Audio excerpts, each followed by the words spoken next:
Members of Congress are now in their summer recess. Congressman Mike Turner is joining us live in studio with what we can expect when they head back to D.C. Good morning. Thank you for joining us. So lawmakers are in the process of reconciling the Senate and House versions of the National Defense Authorization Act. So how is that process going? Well, it's going very well. It's going really well for our community. And I was sitting down with my staff going over, what are we going to be doing in Congress in the last quarter? And obviously spending bills are at the top of the list, the National Defense Authorization Act being one of those bills.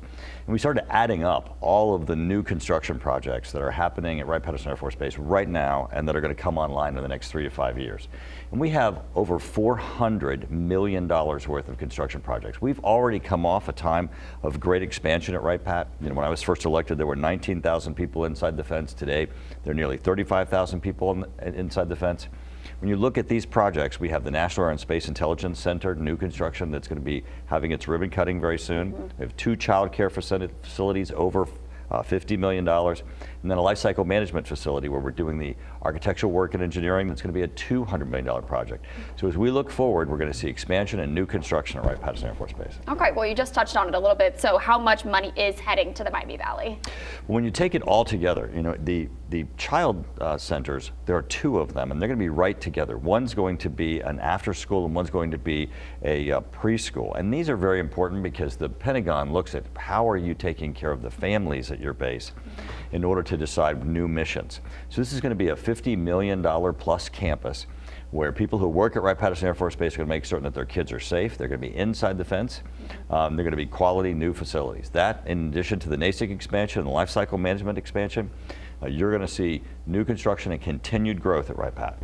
Oh, right. Sounds great. And why is the funding so important to the area? Well, you've got to have new construction in order to be able to grow. And that's what we've always been working on, my team. And certainly as we look to the future of Wright-Pat, we know that we've got to attract federal dollars for construction, and they're on their way here. Love to hear it. So Congress has until October 1st to pass a new funding bill. So what needs to happen to avoid a shutdown? Right. Well, the Senate, unfortunately, has not been passing their bills. So we're in a wait mode for the Senate. The Senate always tends to drag their feet. It makes it more difficult for us to ensure that the dollars are there on time. The House is getting their work done, and we're going to be trying to pressure the Senate to get their work done so that we can ensure that our men and women who are serving in the military get what they need. Okay, and kind of switching gears a little bit, obviously we've kind of been dealing with it. We've been talking about all morning long tragedy here in the area. So what's your message for the people impacted in yesterday's school bus crash? This is obviously just incredibly devastating. And I think almost all of us are shocked to find out that our state laws do not include requirements for seatbelts.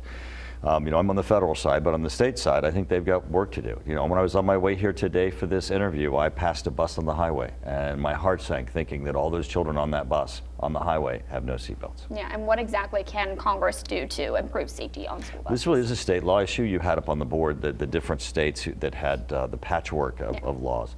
At this point, I think this is going to be a great impetus for our state to step up and change their laws. Okay. Well, thank you so much. We appreciate it as always, Representative Turner. And I'm sure we'll talk to you again here soon. Absolutely. Thank you.